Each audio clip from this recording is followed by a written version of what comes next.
Hi అండి అందరికీ కృష్ణాష్టమి శుభాకాంక్షలండి. నేను నిన్నటి రోజే కృష్ణాష్టమి పూజ చేసుకోవడం జరిగిందండి. ఆ కన్నయ్యకి నిన్న నిన్నటి నుంచి ఈ రోజు వరకు ఉన్నదని చెప్పి అష్టమి తిథి కొంతమంది నిన్న చేసుకోవడం అయింది, కొంతమంది ఈరోజు చేసుకోవడం అయిందండి. కృష్ణాష్టమి ఈ కృష్ణాష్టమిలో భాగంగా చక్కగా కన్నయ్యకి పూజ, అలాగే శ్రావణ శుక్రవారం కూడా కలిసి వచ్చిందని చెప్పి ఆ అమ్మవారికి కుంకుమ పూజ కూడా చేసుకున్నానండి. చక్కగా ఇలాగా ఆ అమ్మవారికి కుంకుమ పూజ చేసుకోవడం, అలాగే కృష్ణాష్టమికి కన్నయ్యకి వెన్న పెట్టి, అలాగే పాలు నైవేద్యంగా సమర్పించి చక్కగా పూజ చేసుకోవడం ఎంత బాగా కుదిరిందోనండి. ఎప్పుడు చెప్తాను కదండి, మన ఇంట్లో పూసిన 2 పుష్పాలైనా చాలా ఆ స్వామికి సమర్పిస్తే భక్తితో ఆ స్వామి ఎల్లవేళలా మన యందు శుభాలు కలగజేస్తాడని ఆ విధంగా ఈరోజు ఎంతో ఇదిగా పూజ చేసుకోవడం అయిందండి. ఇదిగండి ఉదయాన్నే చక్కగా పూజ చేసుకోవడం కానీ, అలాగే సూర్య నమస్కారాలు చెప్తాను కదండి, ఎప్పుడు సూర్య నమస్కారాలు మటుకు రోజు మానకుండా సూర్య నమస్కారాలు, అలాగే మా ఇంటి బయట బాల్కనీ వ్యూ నుంచి ఆ కలియుగ ప్రత్యక్ష దైవమైన గ్రామదేవత అమ్మవారి మావళ్ళమ్మ తల్లి కనిపిస్తుందండి. అక్కడ అమ్మవారికి నమస్కారాలు తెలియచెప్పుకుని, అందరినీ చల్లగా కాపాడు తల్లి, అందులో నేనుండాలి తల్లి అనే ఆ తల్లికి నమస్కారాలు తెలియచెప్పుకుని, ఇదిగండి ఎప్పుడైనా సరే పూజ ముగించుకుని బయటకు వస్తాం కదండి, బయటకు వచ్చాక ఇలా తలుపు కొట్టి లోపలికి వెళ్ళాలి. అప్పుడు స్వామి మన ఇంట్లోనే ఉన్నాడని భావించి ఆ స్వామికి పూజలో ఏమన్నా తప్పులుంటే క్షమించు స్వామి అని నమస్కారాలు తెలియచెప్పి అక్షంతలు వదులుకుని చక్కగా చూడండి ఎంత బాగా ఈరోజు కృష్ణాష్టమి పూజ ఎంత బాగా జరిగిందోనండి. మనం ఎక్కువగా నేను చెప్పాను కదండి, మా బాబు వివాహ పనుల్లో పడి కొంచెం పూజ చాలా తక్కువగా చేసుకుంటున్నానండి. లేకపోతే కృష్ణాష్టమి పండుగ ఎంత బాగా చేసుకునేదాన్నో. ఇలాగ మా ఇంట్లో పూసిన 2 పుష్పాలతోటి, అలాగే పత్రాలతోటి ఇదిగోండి ఈ విధంగా అలంకరించుకుని చక్కగా ఆ స్వామికి బాదం పప్పు, అలాగే వెన్న దొంగ అంటారు కదండి, వెన్నని సమర్పించుకుని, అలాగే పాలు నైవేద్యం పెట్టుకుని ఈ విధంగా చేసుకున్నానండి.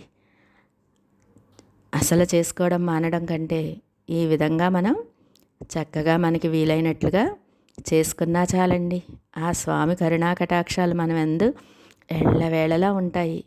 కన్నయ్యని కొద్దిగా వేడుకున్నా చాలు, మనకి అసలు మన ఇంట అన్ని శుభాలే కలగజేస్తాడండి. ఇదిగోండి ఈ విధంగా చక్కగా మా ఇంట్లో పూసిన నిత్యమల్లి పుష్పాలు 2 పెట్టుకుని, అలాగే ఇంట్లోనే వెన్న తయారు చేసుకున్నానండి. ఆ వెన్న కూడా ఆ స్వామికి సమర్పించుకుని పాలన్నీ నైవేద్యంగా పెట్టుకుని ఈ విధంగా పూజ చేసుకోవడం జరిగిందండి. చక్కగా మనం చేసుకునే పూజ ఎక్కువగా భారీగా చేసుకోకపోయినా ఇలాగ అస్సలు మానకుండా ఏ పండుగ వచ్చినా మనకి వీలైనంత వరకు ఆ స్వామికి ధూపదీప నైవేద్యాలు చూపించుకుని చక్కగా అష్టోత్తర శతనామావళి పూజలు చేసుకుంటే ఆ స్వామి కరుణా కటాక్షాలు మనందు ఎల్లవేళలా ఉంటాయండి. ఈ విధంగా అమ్మవారికి లక్ష్మీ అష్టోత్తరం చదువుకుని, అలాగే ఆ అమ్మవారి కుంకుమ పూజ చేసుకుని, తర్వాత కృష్ణాష్టకం చదువుకుని ఆ స్వామికి కూడా కుంకుమ పూజ చేసి చక్కగా పూజ చేసుకుని, స్వామి అందరినీ చల్లగా కాపాడు తండ్రి, అందరికీ అష్టైశ్వర ఆయురారోగ్యాలు ప్రసాదించు తండ్రి, అందులో నేనుండాలి తండ్రి అని మొక్కుకుని చక్కగా ఇలాగా కృష్ణాష్టమి రోజు ఎంత బాగా జరిగిందోనండి పూజ.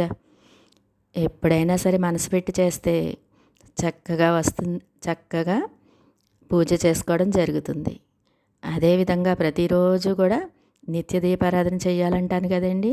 నిత్య దీపారాధనలు ఎక్కువగా చేసుకోకుండా చక్కగా ధూపదీప నైవేద్యాలు చూపించుకుంటే చాలండి. నిత్యం మనం వారానికి ఒక్కరోజు ఎక్కువగా చేసుకున్నా చాలు. ఇంట్లో వాళ్ళని ఇబ్బంది పెట్టకుండా చక్కగా మనం నిత్య పూజని 5 నిమిషాల్లో పూర్తి చేసుకోవచ్చండి. ఈ విధంగా ప్రతిరోజు నిత్య పూజ మానకూడదు, అలాగే మనం పండుగలు వచ్చినప్పుడు చక్కగా ఈ విధంగా మనం మన ఎక్కువగా చేసుకోపోయినా చక్కగా ఇంట్లో పూసిన పుష్పాలతోటి అలాగే పత్రాలతోటి నేను ఎంత బాగా చేసుకోవడం జరిగిందండి కృష్ణాష్టమి. ఆ కన్నయ్యకి పూజ చక్కగా ఈ విధంగా పూజ చేసుకుని ఆ స్వామిని మొక్కుకోవడం జరిగిందండి. స్వామి, నా ఇంట వివాహ పనులు మొదలు పెట్టుకున్నాము. ఏ ఆటంకాలు కలగకుండా అన్నీ శుభాలే కలగాలి, అంతా శుభంగా జరగాలని ఆ స్వామికి వేడుకుని చక్కగా పూజ ఈ విధంగా చేసుకోవడం జరిగిందండి. అందరికీ కూడా చక్కగా ఈ విధంగా ఎప్పుడైనా సరే చెప్తాను కదండి, మన హిందువుల్లో చక్కటి పండుగలు, అలాగే సంవత్సరం అంతా కూడా పండుగలతోటే గడుస్తుందండి. అందుకని మనం ఎంతో పుణ్యం చేసుకున్నాం అనిపిస్తుంది. చక్కగా ఇలాగా ఆ స్వామిని కొలుచుకోవడం, అదేవిధంగా పండుగలన్నీ కూడా చేసుకోవడం మనకి ఎంతో అదృష్టంగా భావించాలండి. చక్కగా ప్రతి ఒక్కళ్ళు కూడా మన ముఖ్యమైన పండుగలలో ముఖ్యమైన పండుగల్ని అస్సలు మానకూడదండి. ఈ శ్రావణ మాసంలో చక్కగా అమ్మవారిని పూజించడం కానీ, లలితా సహస్రనామాలు చదువుకోవడం కానీ, అలాగే లక్ష్మీ అష్టకం చదవడం కానీ అస్సలు మానకూడదండి. ప్రతి ఒక్కళ్ళకి కృష్ణాష్టమి శుభాకాంక్షలు.